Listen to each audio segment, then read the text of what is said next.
Hey everybody, happy Monday and welcome back to the Sims 4 Through the Veil series. And we are finally here with the finale of this little side quest, this little flashback to the past, and ultimately how Ezekiel managed to best Felicity. As a side note, I might take a mini break from doing these story segments and just play a little bit more. So there's probably going to be a little bit more gameplay going on. But also with the new pack and the mods, I don't know. I'm tempted to do a little bit of vanilla gameplay, maybe just to see what has changed, what hasn't. I don't know what mods are updated. I might work on that today. I may not. Um, but yeah, that's what I'm thinking. And then we will come back after a little bit of a break and continue with the story. Essentially what's going on with Felicity, but also Evie and Alice as well. Um, but I want to get a few more of the household situated, and I just want to play a bit. Like the gameplay is easier to edit and record than these are. Um, and I don't want to say I'm burned out. I just want to say that how do I put this? I want a bit of a break, if that makes sense. It's been a little bit more planning, and my life's a little hectic right now. So I just want a bit of a break, and that will help me relax a little bit. So yeah, hopefully you guys are okay with that. I know these probably aren't like the most. Oh yay, she's doing another one. It's probably like, oh, this isn't a gameplay week. So, but I do have fun with them. I don't want to continue having fun with them, which is why I'm like, okay, I want a break so that I can keep having fun. So yeah, that's what I'm thinking I'll do.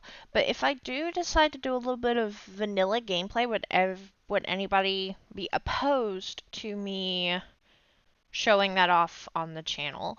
And no, it won't be scripted. It won't be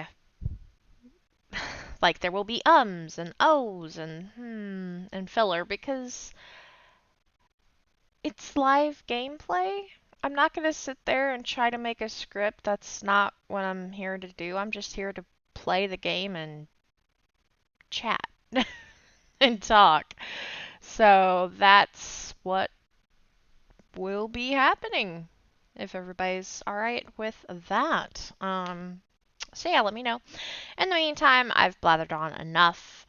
Let's do this. Let's finish this. I'm actually very proud of how I figured out how to manage this / get this ritual to go, because my original first 3 plans turns out that does not work. Also, as a side note, does anyone know how if you can cheat in spellcasters discharging, like shift click or through MC or anything, like have a spellcaster overcharge and collapse? Does anyone know that? Because that was my original plan and I couldn't find it for the life of me. So I'm very interested to see if anybody knows how to do that. That being said, I hope y'all are having a great day. Have a great week. Let's get into this. The moon was high in the night sky. The waxen gibbous was not exactly what was wanted, but it would have to do. Something about the veil just felt odd. So the coven decided to do it one night sooner. Everything in Glimmerbrook seems darker, yet more peaceful. Like cotton covering one's senses, hiding the potential danger in one's surroundings. Everything was vibrating, poised to see the result of this ritual. Would it work? Or would it fail? Would anyone die? The setup was simple, yet ritualistically complex. 4 casters for 4 salt circles to channel the other side. 8 powerful metal offerings, a human skull, a gift from the stars, and 4 crystals cut into spires. Everyone had been given a death flower for this ritual. With all of these offerings in the moon, it was time. With their familiars summoned, Ezekiel, Amira, Evandal, and Tiana settled in and began the rites. 3 casters to channel power to the 4th. 1 caster to hold a fragment of the eternal river. 1 willing vessel to withstand the ultimate power. Amira was to cast her fears aside, focusing on her portion of the ancient language and rites. Tiana had to put aside her doubts. Evandal needed to focus on the ritual, and not on his misgivings at Ezekiel being the vessel and not him. The 3 had to have clear minds to channel the power to the vessel. Otherwise, this wouldn't work. Ezekiel had already prepared himself, cleansing his mind, body, and soul.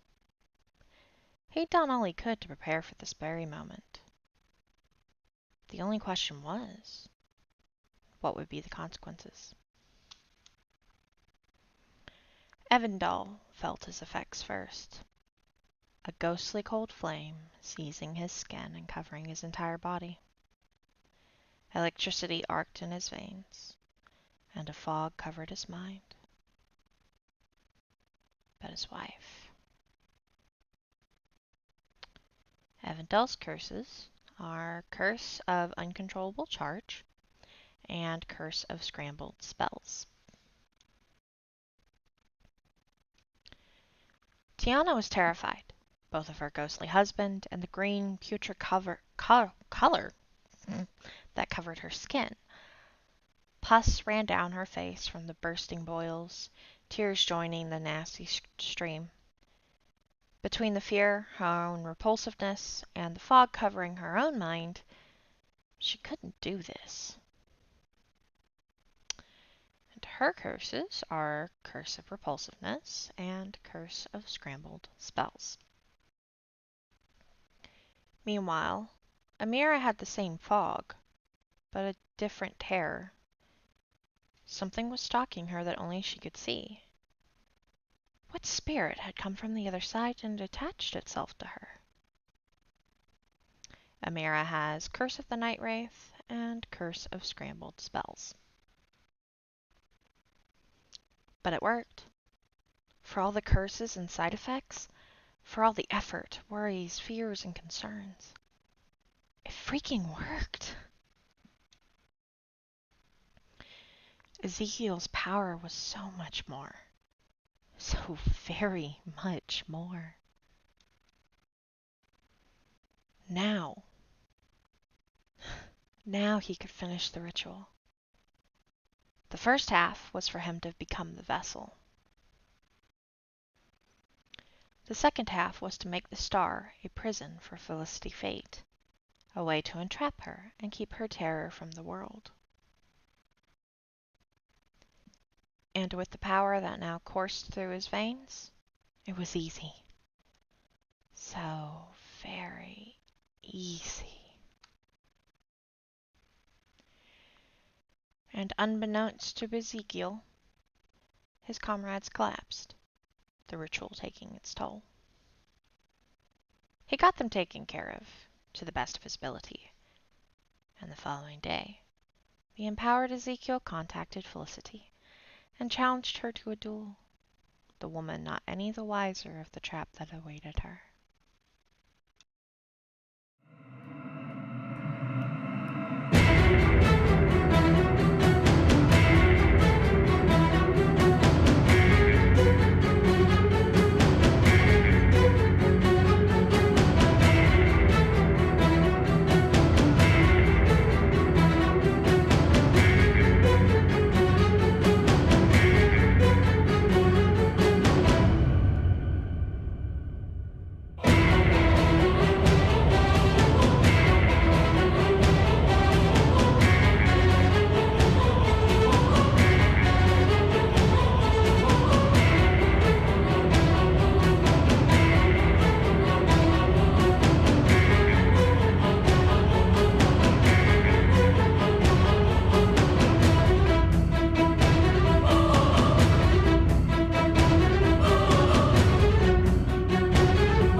And that is that. Um, we now know how Ezekiel managed to best Felicity. I wonder what fate awaits her now. She did not end up figuring out how to bring Adam back. She owes a debt to the vampires, which is why she was trying to bring him back. She's been messing with forces well beyond, technically, I want to say well beyond her control, but they're kind of in her control, but kind of not. She's on par to mess with them when most people can't. She's thrown caution absolutely to the wind, does not follow any rules, and she's messed with the wrong hornet's nest at long last. What consequences await her, and what is going to happen to the Veil now that one of the Fates has been taken out of commission? What is her sister going to do? What does any of this have to do with Alice? And not exactly anything to do with Alice, other than, Adam was her nasty ex and abusive ex, and the father of her baby boy. And she's still staying with Evie. So, it kind of affects her a little bit too. How is this going to affect everything? Hint, hint, hint. That Lycan mod that I was messing with and have yet to show that I've implemented really in TTV. Cough, cough. Wink, wink. Nudge, nudge. So, yeah. I hope you guys enjoyed this. I had fun going back and doing the exploring and really challenging myself to figure out how to do this. Like, doing things in The Sims, like creating stories and stuff, especially within the constraints of the gameplay and the things you can do. You can do a lot of things, but I don't want to do a ton of poses or things like that. I have them, but I don't use tons and tons and tons. So I would like to try to find things that I can do in the game, or through a mod or two that isn't like insane. Posing Sims is just not something that I 100% enjoy. Sometimes I will, sometimes I won't, what have you. But I will tell you that the way to get them to collapse, I used the EA death animations that I got access to through the Pose player a long time ago. And that came in clutch, let me tell you. Yeah, so I had fun. I hope you guys had fun / are having fun with this. And do let me know on the gameplay. Vanilla, yes, no. If y'all have a particular household that y'all want to revisit, or a world you want me to play in, or what have you, give me some ideas. Let me know. Because at this point, and probably what I'll do next time, if I think about it, is I'll show all the different houses that I still need to set up, and then that way maybe some folks can help me make some decisions. Because at this point, I'm just randomizing who is, who I'm going to play next. I'm trying to play in different worlds each time I change households, just to give a little bit of fun. That's the whole point of rotations and stuff, right? Yeah.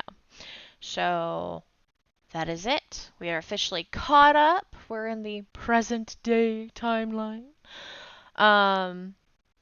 And I hope you guys enjoyed this. Have a great week, and I will see whoever I see with more next week. Bye! Wrong button, wrong button.